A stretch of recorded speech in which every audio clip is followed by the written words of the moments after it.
Seriously? What? Congratulations, man. Is it okay to tell everyone?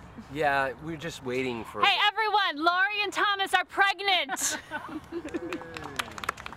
Yeah, that's my wife. Subtle. How far along are you? I'm about 4 months. And we're very excited. And terrified. Well, that's normal. It's a big change, and there's a lot to get ready for. It's not just the getting ready, it's...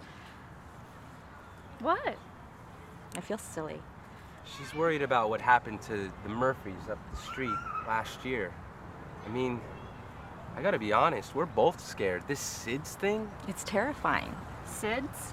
Sudden infant death syndrome. Oh, this is what we used to call crib death. I don't even like saying it out loud, even though it's kind of a nonsense name. I mean, I know cribs don't cause SIDS. This is all that stuff about not letting the baby sleep on his stomach and so on, right? Yeah. Right. Babies need to sleep on their backs.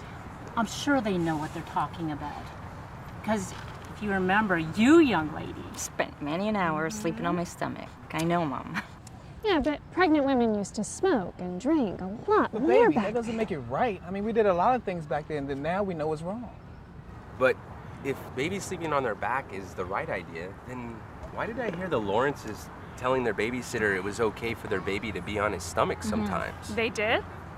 Maybe you heard wrong. Hey, Danielle? Hey, what's up? Thomas said he heard you tell your sitter something about the baby being okay on her stomach, and he was thinking maybe we're wrong about this back thing. Oh, no. My sitter, she was so totally worried about making sure that she sleeps on her back. She was trying to keep her on her back all the time, even when she was awake. I was just trying to let her know she didn't have to worry about that. So it's okay for her to be on her stomach when she's awake? It's fine. Hey, Rhonda. She's the nurse. She knows. Babies need to sleep on their backs, but they need some tummy time too when they're awake. Helps their muscles develop and prevents the chance of flat spots developing on their heads.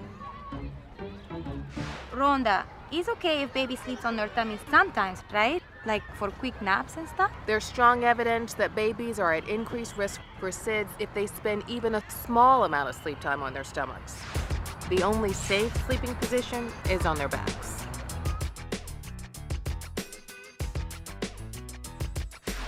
How are you feeling, Lori? I'm great. I've been working on all the things you suggested the last time you came by. Wait, Rhonda makes house calls? She gave me a lot of great suggestions on how to get the house ready for the baby. I gotta say though, Rhonda, I've been having some trouble convincing my mom here of some of the stuff you were suggesting. What stuff?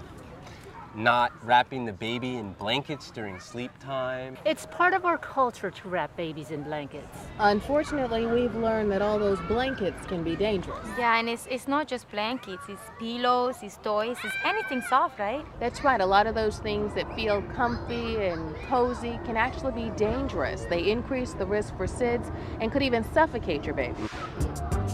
So pull all of that stuff out of the crib during sleep time. And to keep loose blankets from being over or under your baby, you could use blanket sleepers.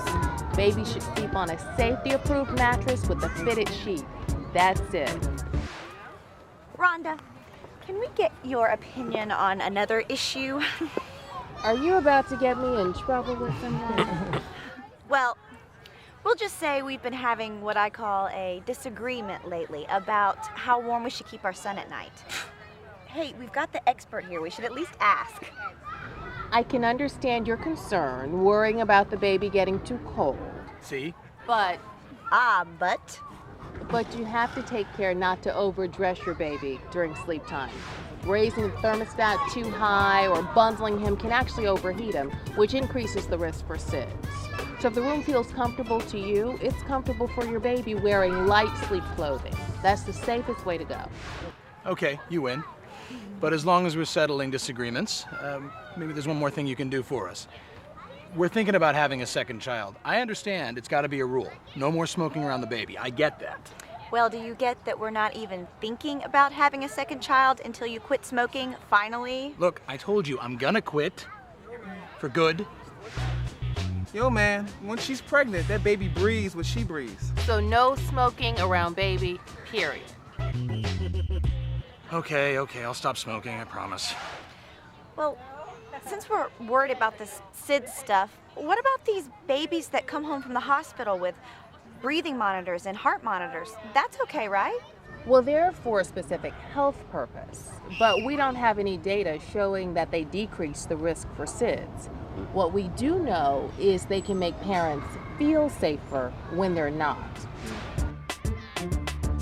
Don't rely on electronic products to keep your baby safe during sleep. We can't get lulled into thinking that electronic gizmos can take the place of caring parents, you know? Yeah, that makes sense. But what about those baby sleep positioners? That seems like a good idea to keep your baby from flipping over. There are a lot of products out there that claim to reduce the risk for SIDS, but most haven't been safety tested, and they actually might increase the risk for suffocation. So avoid commercial products that claim to reduce the risk for SIDS. The simplest rule is nothing else in the crib. I wish you'd been around to tell my mother that. She had all three of us sleeping in the same crib. And whoever the littlest one was the one who got to sleep in her bed. But wait, that's not safe either, right? But it's the way everybody did it. I mean, you either slept in the same bed with your brothers or your sisters or your parents.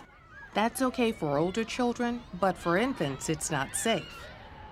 If the baby is sleeping in the bed with someone else, it increases the risk for SIDS or accidental suffocation. Now they can sleep in the same room with someone else beside the bed, just not in the bed. Nothing else in the sleep area. So, should you give your baby a pacifier before they go to sleep? There is that tiny exception, fair enough. Yes, it's a good idea to give the baby a clean, dry pacifier. The important thing to remember is never coerce or force the baby to take the pacifier. And if it pops out during sleep, that's it. Leave it out. Don't try to pop it back in. And if you're breastfeeding, you should wait until your baby is used to nursing before you even introduce a pacifier. But some of the important ways to reduce the chance of SIDS occurring begin with taking care of yourself while pregnant. Never smoke, drink alcohol, or use illegal drugs during pregnancy or after childbirth. Get regular prenatal care, and once your baby's born, follow your doctor's guidance on vaccines and well baby checkups. Breastfeeding your baby is recommended too, because it can also help reduce the risk of SIDS. Hey, it's birthday time! Hey. SIDS affects infants less than a year old, with ages up to 4 months being particularly vulnerable. But the simple steps we've been talking about here today drastically reduce the incidence of SIDS. Just remember, take care of yourself. Go to all prenatal care checkups scheduled by your doctor. After baby's born, follow your doctor's advice on well baby vaccines and checkups. Breastfeed your baby, but absolutely no smoking, alcohol, or illegal drug use while pregnant or after birth. Remove all play items and soft objects from the crib at sleep time, and that includes bumper pads. Place baby on a firm, safety-approved crib mattress. Avoid overdressing your baby or setting the thermostat too high.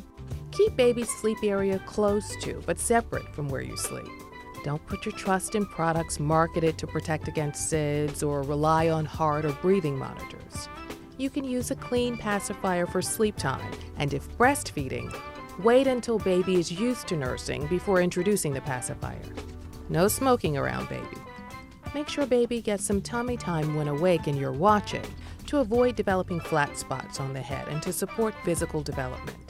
And when it comes to sleeping, always, always, always place baby on his or her back. And get some rest, because you're gonna need it.